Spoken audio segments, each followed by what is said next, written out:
Thank you for joining us on Politiki. Sure. Happy 4th birthday. Thank you very much. I mean, let's start there. How do you describe the EFF at 4 compared to when you started 4 years ago? Well, it's a big organization now. It's becoming one of the most strategic role players in the politics of South Africa and the continent. And it has made a huge impact in the lives of ordinary people in the country. And I think that it is still going to live for another 4 years. When you started off, you were kind of seen as the other angry party that left the ANC and wanted to prove a point. Have you overcome that in the way people see you? Well, we've done things differently. The first thing we did, if you remember, was to consult all over the country to get the consensus of our people and to get their views. And then from there, we moved to a conference on what is to be done, where people came all over, made proposals, suggested what should be the form of the political party we are going to, initiate. And then, because we are formed differently from other angry parties of the ANC, we had a policy. We had a founding manifesto, we had a constitution, we had a code of conduct, and we knew what needed to be done by each one of us. And on the basis of that, then we were able to live longer than many other critics anticipated. Because many people didn't form policy, many people didn't have founding manifestos. They just went to radio stations and announced they're forming a political party based on what people didn't know. So there was a clear ideological perspective right from the inception. And that's why, till to date, the EFF is still standing. We'll come back to the manifestos and all, but you're choosing KZN to mark your 4th anniversary. This is not a province that you've done particularly well. You've disbanded your structures there. Why are you going there? And some people are even saying that is taking the battle to President Jacob Zuma's home ground. Well, the only reason is that we have not done well. You must concentrate on areas where you don't do well. I mean, even at school, we were taught that where you are struggling, that's where you need to concentrate. You'll come back to where you are doing good, closer to the day of examination. So we are going to be writing exam in 2019. So we're canvassing the areas where we're not doing well. So we need to work that ground. It is a very difficult ground. What makes it difficult? Well, there are traditional parties there. It is the ANC and the IFP. And people are divided along those lines. And those parties have been in that area for quite some time. So we are a new baby. We are relatively not known in that area. And when you talk politics, they think politics is a synonym of ANC or IFP. Therefore, we must introduce this party in KZN. There shouldn't be a no-go area for the EFF. There shouldn't be an area where the EFF is not doing well, but also that the ANC keeps on increasing the votes in KZN. And if we're serious about reducing the ANC to below 50% in South Africa, we must reduce them in KZN. Are you not expecting a backlash, especially given that the EFF has styled itself in direct opposition of President Jacob Zuma, the person, beyond just being in opposition to the ANC? Well, we're not expecting any backlash. We're not going to be scared to start. The fact that we're going to KZN, the fact that there will be people, it's an achievement for us.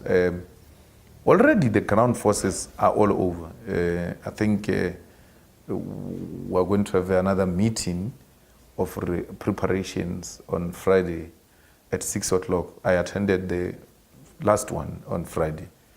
And the response is huge, especially from volunteers, because the first thing you need to get right is people who are going to work the ground. So if you can't even find people who are going to work the ground, then you must forget about the rally. So the response by people who are working the ground from KZN, we didn't even bring people from here to go and work in KZN, the KZN people themselves, and the numbers they are bringing, it is so exciting. And I'm happy that we are making some progress. You do admit, though, that it's a brave move of the EFF to take it to Absolutely. It was a conscious decision. It was not a coincidence. We just took a decision that we're going to KZN and we're going to eThekwini, the stronghold of the ANC. We're not scared. We're known for that. We're known for breaking new grounds. And I can tell you now that there will be numbers there. The people will come out in their numbers. You said that this is part of the examination you'll be writing in 2019. Obviously, the campaigning has already begun. Where are you positioning the EFF? I mean, in terms of your goals and aspirations for 2019? I want the EFF to win elections in South Africa. I want EFF to win elections in all provinces. And that's why there's no, a targeted province where we say only work must be done here. No, we want to position ourselves as a true national party which exists in all corners of South Africa. Our target is to win the country. And the second target, if we don't win, we must bring the ANC below 50%. Obviously, below 50%, then we start talking issues around coalition. And Absolutely. What we saw from policy conference was an ANC conceding to the fact that it needs to have a strategy toward coalition. Will you be taking the same stance in 2019 to say that... We are open to a coalition government. We are not in a coalition government now because our fundamental principles were not agreed to by other coalition partners who are outside. But we're happy to engage anyone. We're happy to speak to the ANC. We're happy to speak to the DA, UDM, and all other political parties.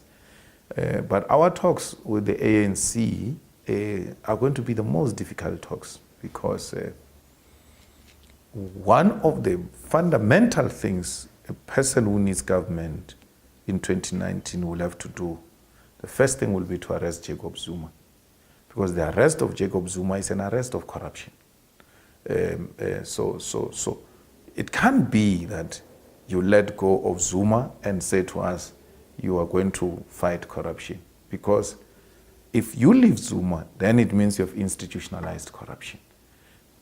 And the ANC will have to agree to that. Cyril will have to agree to that. And Nkosazana will have to agree to arrest the ex-husband.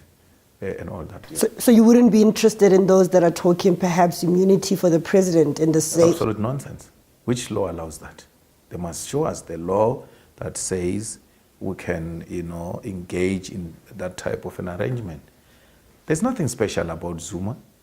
Why would there be a special deal for Jacob Zuma? I mean, if you were meaning Mandela, or something like that, even if there was no law, perhaps we would consider making such a law.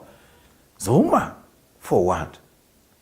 There's nothing special about him. I can tell you now, if I was a president of South Africa, now I will arrest Zuma and nothing will happen. There won't be a protest. There won't be a civil war. There won't be anything. Life is going to go on as if nothing happened. Zuma's influence is over-exaggerated. I tell you now. I mean, to just go back to coalition politics, the decision you took was obviously not to go into coalition with any party, but to give the DA a governing powers. Do you not regret it somehow? Because if you are going to 2019, people start looking for a track record of governing. And we saw you trying it in Metsimaholo. It hasn't succeeded yet. The ANC didn't have track record in 1994, so it is not entirely correct that people look for track record. I think people will appreciate that the EFF doesn't suffer from uncontrollable ambition for power. The EFF is willing to work with other parties without making unreasonable demands, especially when it comes to power sharing.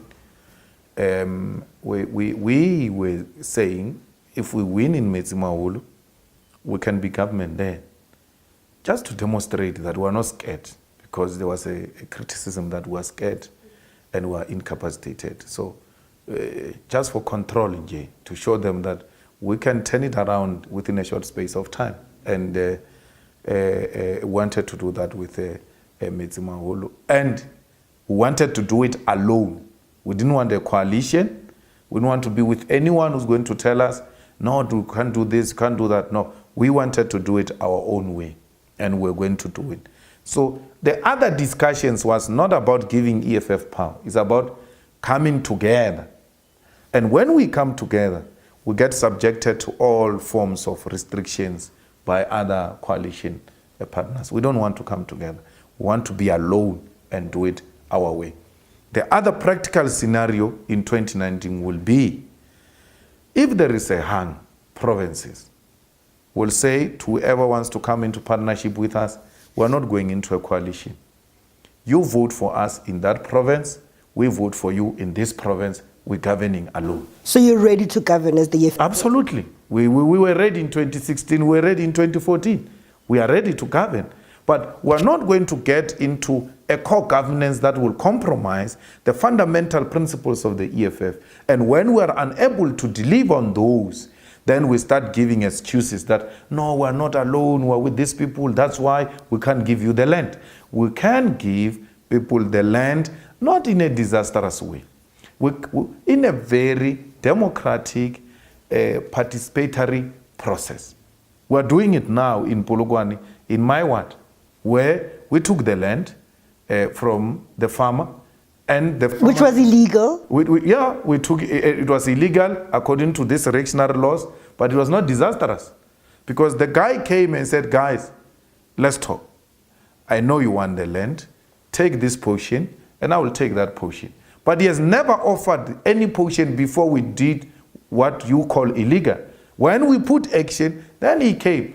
He's now putting his own land surveyor, his own town planners, with his own money to divide the land properly and make sure that people are properly positioned. Are people working the land? Because that has been the criticism, that a lot of land that has been given back to black communities, if they don't opt for money and choose the land, then they don't work it. No, how do you work the land without the tools? You give people the land, you don't give them the tools, and you say they must work the land.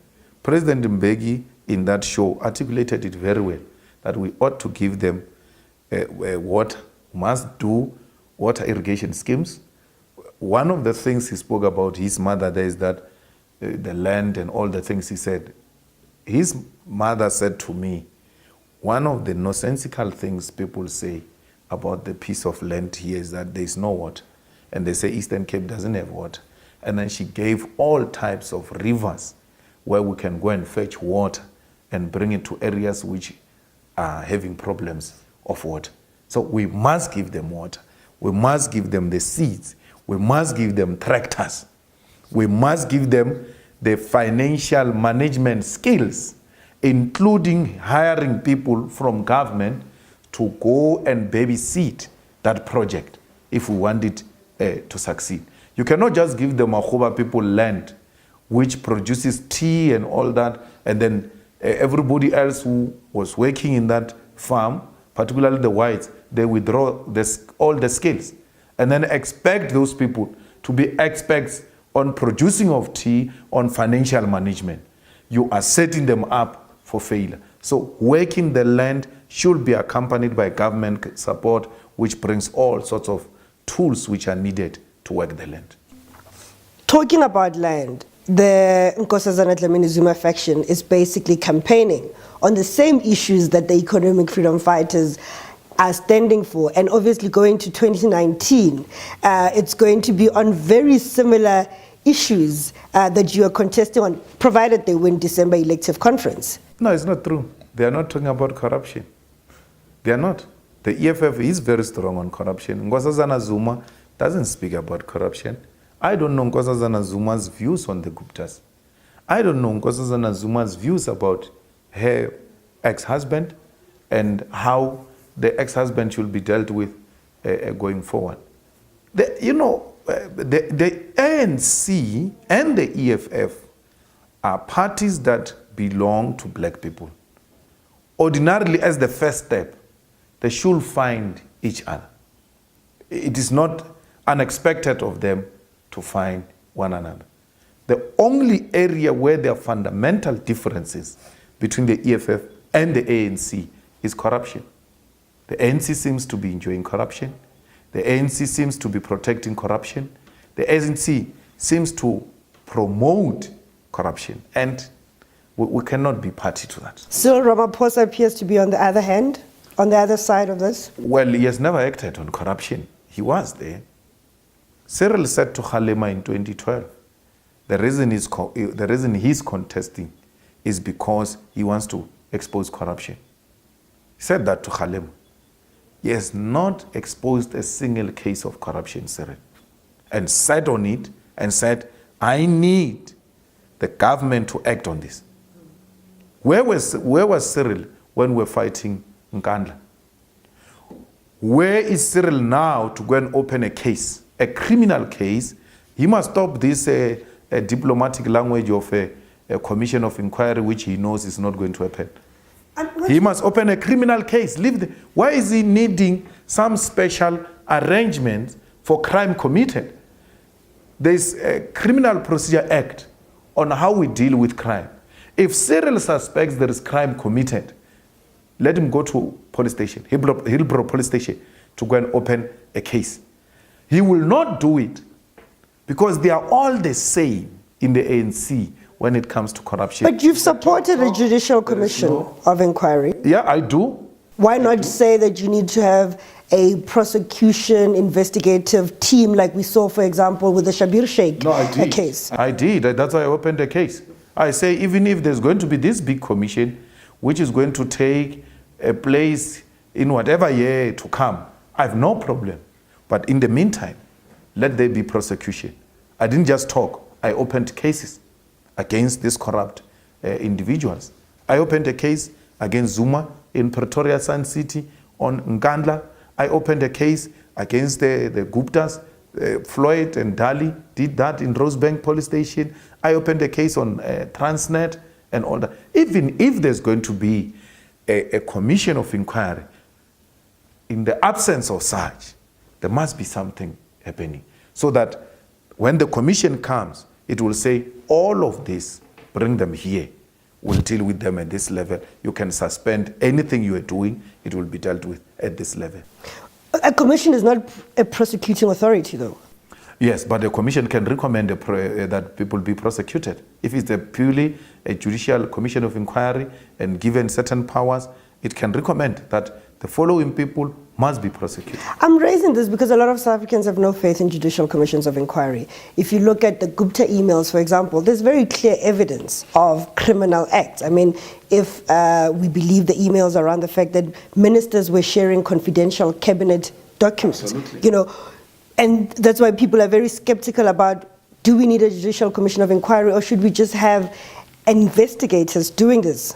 No, it's not either or. It's processes that can be done both. We're doing it now. We have opened cases. Unfortunately, a spaza shop called NPA has closed shop. It's not working. I don't know where is Sean Abrams, if he's in the country or out, I don't know. Because he's not doing anything. Is there anything that you guys can do as a party to force the police and NPA to act? We're putting pressure, as it were now. Political parties are picketing at the NPA offices. We're speaking about this in public. We're putting pressure in Parliament that something needs to be done. We've seen the Hawks and NPA saying, hey, it looks like there will be some form of investigation on these emails and all that. This is coming from the pressure we're putting. We are doing something. Our people have not lost faith in the judicial inquiries. They've lost faith in those who are going to institute those commissions. That's why the former public protector said, let it be done differently so that it achieves the real justice and not micromanagement of those who have appointed such commissions. We're obviously counting down to the vote of no confidence, but in between all of that, we've had the EFF disciplining its own members who voted with their conscience in Mogale City when they approved an ANC budget. Isn't that hypocritical? There was no voting. Or supported it? Yeah. So get your facts right. There's no voting. Yeah. The budget was put forward. The EFF supported it. And because there was no objection, there was no voting. That we're not, amongst others, punishing them for having supported the budget. We are punishing them for attending the meeting we said they must not attend. When you join the EFF, you say, I will carry the party instructions. We said, don't go to Mogale City Council so that it fails to pass budget. And once it fails to pass budget, it will have to go to a rerun, because the people of Mogale City are subjected to nonsense. This thing is hung in such a way that there is no certainty. Every 2 weeks, they are getting a new mayor. So you wanted a rerun of elections? Yes. We cannot allow our people to be subjected to unstable government. Let's go back and rerun the elections. It was not about budget being pro-poor. It was not about voting anything. It was about, let's give the people of Mogale City a second chance so that they've got a stable government. Those comrades were in this office here, in my office. I met them. They are the ones who came and said they are seeking wisdom. I said, this is what we need to do. The officials of the EFF were here. We agreed. And Mogale City was not an issue to me. They never said to us, conscience is what the lady of the ANC is doing. Makosi Kosa to speak out and say, no, this is not right. None of them says to us, this is wrong. No, you develop the conscience the day you go into a council without having canvassed that with your party. That is hypocrisy. The conscience must be developed even before the actual date of the meeting. So the party knows that some of our members are uncomfortable with the party stance. They've never done that. And that's why you take... And that's why we're taking a disciplinary action against them. We cannot sit with people here. We think we are all in agreement, and then only to realize after that we're not in agreement. That is putting the party into disrepute. But had they said to us, President, we don't think the rerun of the municipality is good, then we'll not enter into that.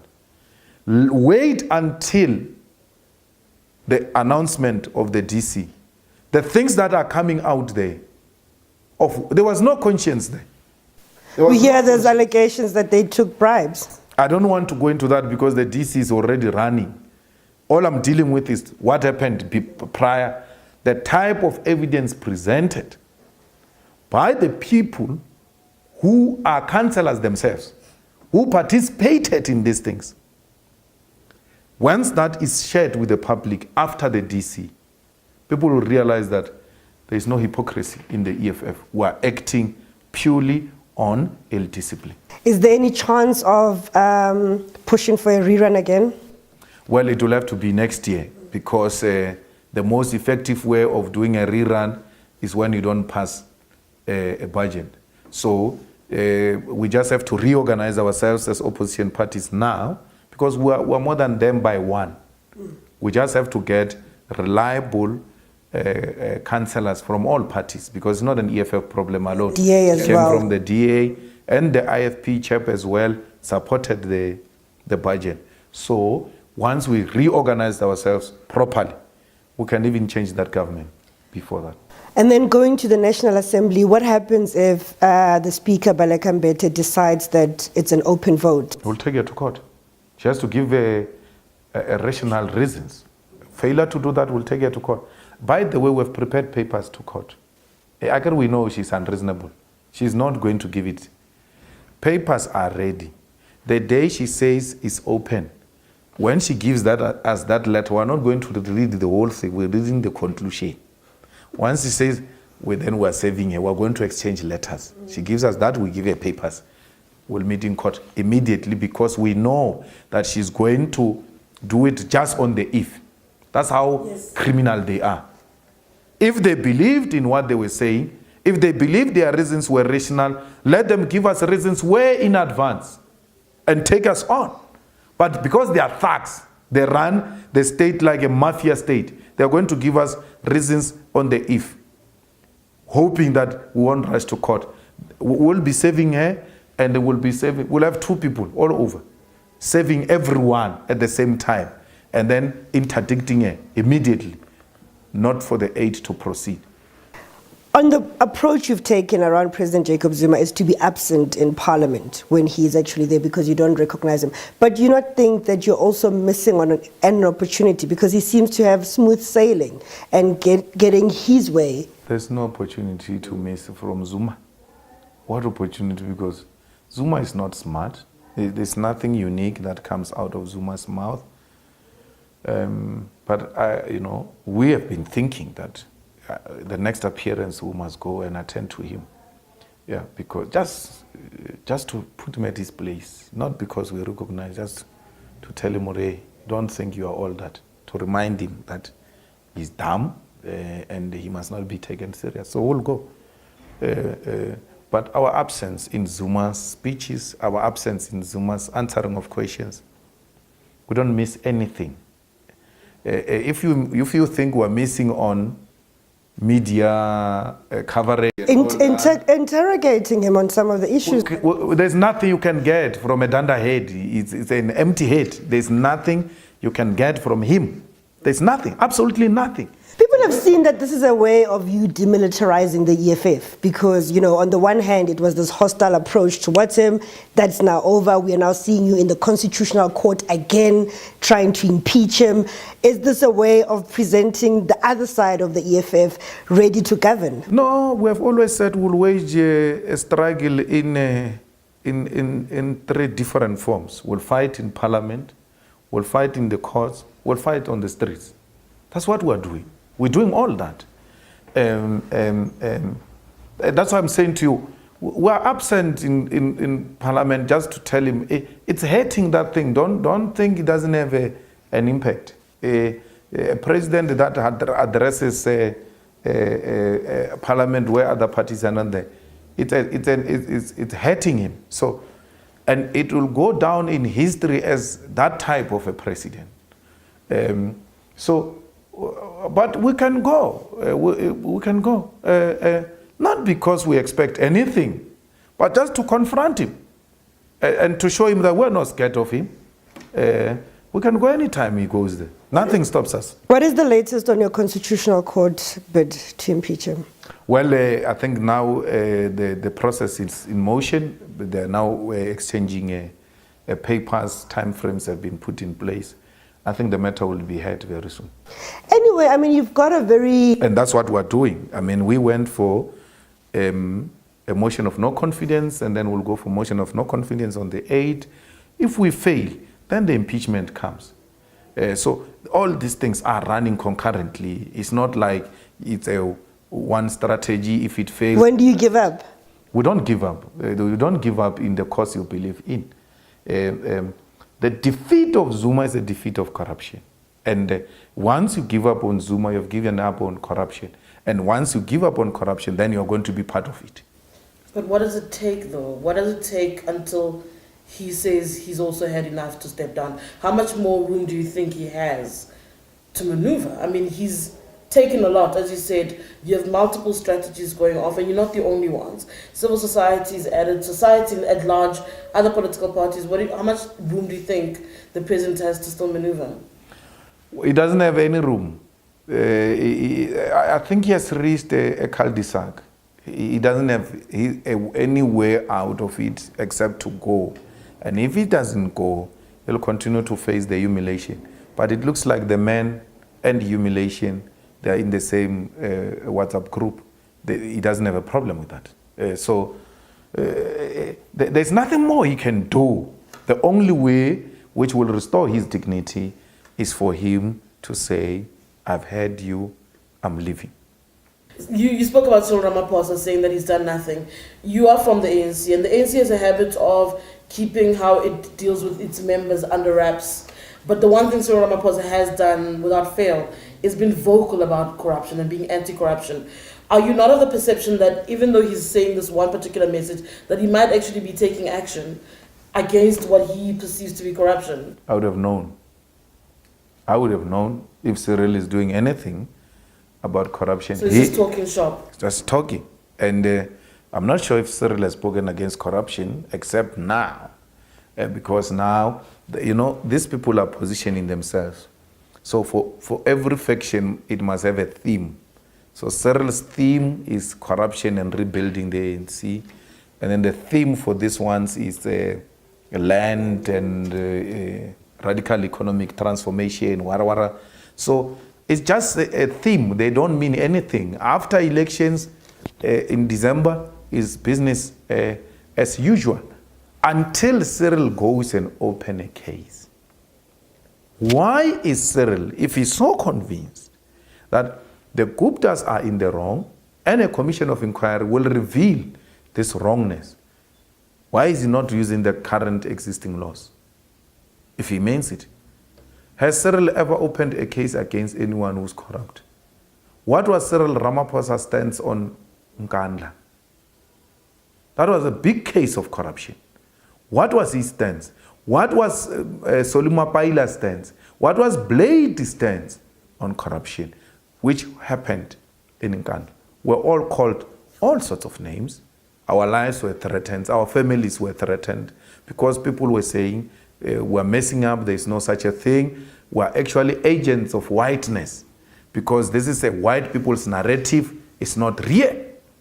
Talking about the ANC succession, I'm wondering if you've started the conversation about succession in the EFF, because what we've seen with a lot of the splinter groups is that things collapse when you go to the second elective conference. I'm not sure. I think the splinter groups actually things collapse when they have their first inaugural conference. They can't find each other, and that's what media said when we're going to our first elective National People's Assembly. You said they won't pass this test, they're going to kill each other. There was an attempt to disrupt our conference, but we used our experience and then defeated that. I was in the team that destabilized its COPE.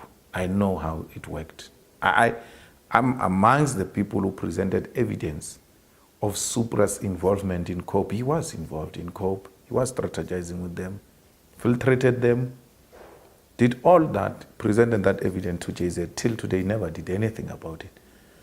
Because Supra was two-time in the ANC, and all of a sudden he said, Zuma, and all that. So when a tendency like that emerged in the EFF, I knew how to deal with it. Actually, I painted that scenario before it happened. I told the chaps. There were chaps who were saying to us, we must remove Ramakaza as a national coordinator before the National Assembly because he's doing this and that and that. And I knew that. And I said, no, don't worry. You will destabilize this thing even before we arrive there. The first aim is to arrive there. And once we are there, we must quarantine our people, tighten up everything else we are doing, ensure that we emerge victorious. Anything that seeks to destabilize, it must be isolated nicely. Your version of destabilization might be another saying this is democratic processes of challenging you as the leader, and therefore your actions are about silencing your detractors. No, you can't say burning of T-shirt is a challenging me. You did it in your time. Well, at your conferences we had people's mooning at the ANC conferences. I've never burned a T-shirt. I've never burned a flag. I've always spoke about against that. That the flag and the T-shirt is not the individual, even if it says it has got Zuma's face. That those are the people called the ANC. You can't burn them. I've never been. I got half of my politics in Cuba, and Fidel told us openly that no Cuban will burn an American flag. It doesn't matter how much we hate them. I got that lesson when I was 19. Are you a dictator? I'm not a dictator. If I was a dictator, a lot of these people won't lead the EFF. There are a lot of lazy fellows around us here. I always tell them, if it was a private company, I would have fired all of you. But there's nothing I can do. I'm not a dictator. I speak my mind. If the mistake you must never do is to ask for an opinion from me, because I will give it to you. And once I give it to you, you will assume it's an instruction. And then you go around and say, no, Julius says we must do it this way. They come ask for my opinion, and I express it. The student command went to a conference now. The good thing they all did was to not ask for my opinion. Not a single one came to me and said, do you think I must stand? Do you think who should stand? No, none came. But if they had come, I would have expressed it. And then they were going to leave here saying, yeah, he wants so and so to be what. No, I don't do that. I've never done that. Even with provinces of the EFF, I don't care who leads them. I never go and tell them who must lead. Not at all. You know, Mandisa in Gauteng. Yes, Mashego. They emerged in a slate which was anti us. But we working with Mandisa very well, because I don't care about what views she held before conference. She has won, we have won, we are the leadership of this organization. We must work together. So I never tell people who must lead. And even now, the EFF goes to a conference in 2019. What happened in the Communist Party will not happen in the EFF. Position, that arrangement of leadership, positions are contested. People are going to be nominated from the floor. People must accept, and there must be further nominations. Openly, it will be done in front of your cameras. It will not be done in secret. It was not done in secret in the first National Assembly. Why would a dictator allow such things to happen? It's not a weakness, though, of the party. If you have members who perceive your opinion as an instruction and out of fear do as you suggest, is that not a weakness then of the EFF that it cannot see outside of the blinkers and the blinders of its Julius Malema? But the dictator doesn't come from the EFF. It's an Youth League ANC narrative, which was spread all over about me. It didn't start with the EFF.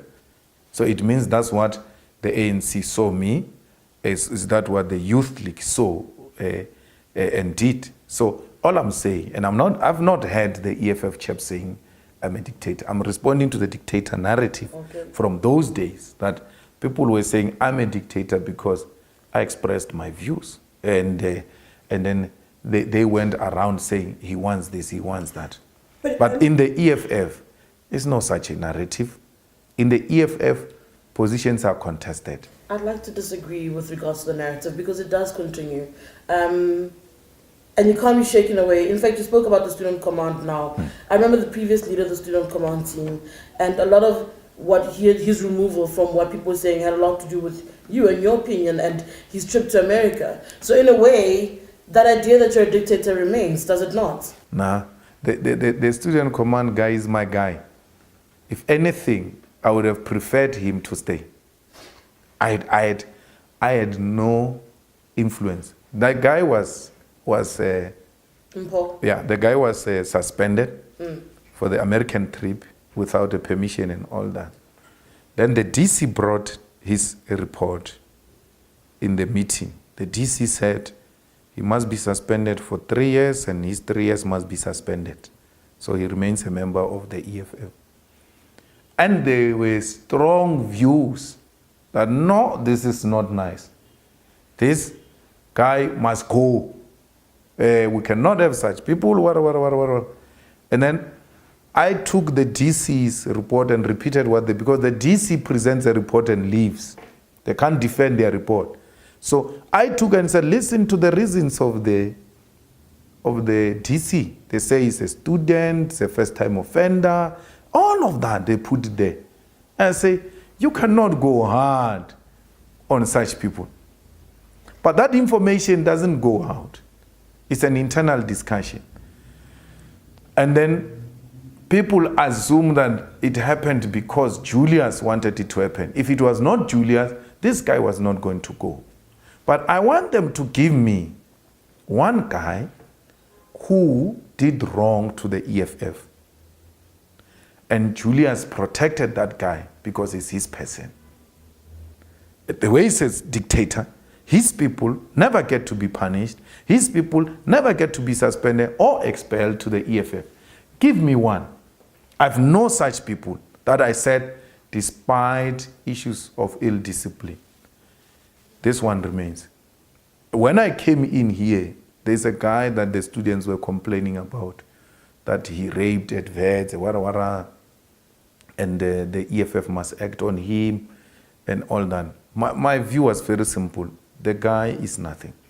He's not a student leader. Nationally, he's not anything. He's a branch member. Let him be disciplined by his branch according to the procedure of the EFF. If the branch thinks his matter is so big, they will elevate it to us and then we'll act on it. They will elevate to region, province, or national. When I come here this morning, they say, no, this guy is spending some time here in the EFF head office. I thought this guy was just an ordinary chap, spending time here and all that. And this guy is accused by members of the EFF to be a rapist. I said, no, it's not going to happen. The fact that he's loitering in the corridors of the EFF here, it means you are elevating him. And therefore, those people who are demanding that he must be prosecuted at this level might be correct. To avoid doing that, this guy must no longer come here unless he's got a very clear business with the head office. Otherwise, he must not come here. There are serious allegations against such person. Call me a dictator, but I'm not going to sit back and allow something that damages a good image of the organization to happen right in front of my eyes, even when I've got power to act on it, and still don't act on it because I'm scared to be called a dictator. I'm not going to allow that. But can the EFF survive without you? And yes. I ask this question on what we've seen in opposition parties bar the DA. Every other party has had the same leader for years, and none of them have shown an interest to actually step down. Will you be one of those? COSAS is surviving without me. I led COSAS. The Youth League is surviving without me. I led the Youth League. So they will survive without me. The leaders of the EFF now are well-known leaders. The organization has assumed a life of its own. There is no single individual leader of the EFF who's not known. I mean, I was talking to some security chap in East London, and we were having a conversation, and as I leave, he says to me, hey, where is Honorable Gadi? Gerno is around. He says, hey, I'm no longer seeing that guy, man, in Parliament and all that. This is an ordinary fellow, in the streets. Will you be a lifetime president, is what I'm asking you. I'm not going to be a lifetime president. The leadership of the EFF it gets elected by branches of the EFF. I will avail myself to stand as a president of the EFF if I'm asked to do so. But not because I said I'm going to be president, but because the branches say I must be the president of the EFF. Sounds like ANC talk. Yeah, I will stand. I'm not scared to stand. I will stand. In the same way, if I lose, I will pack my bags and go.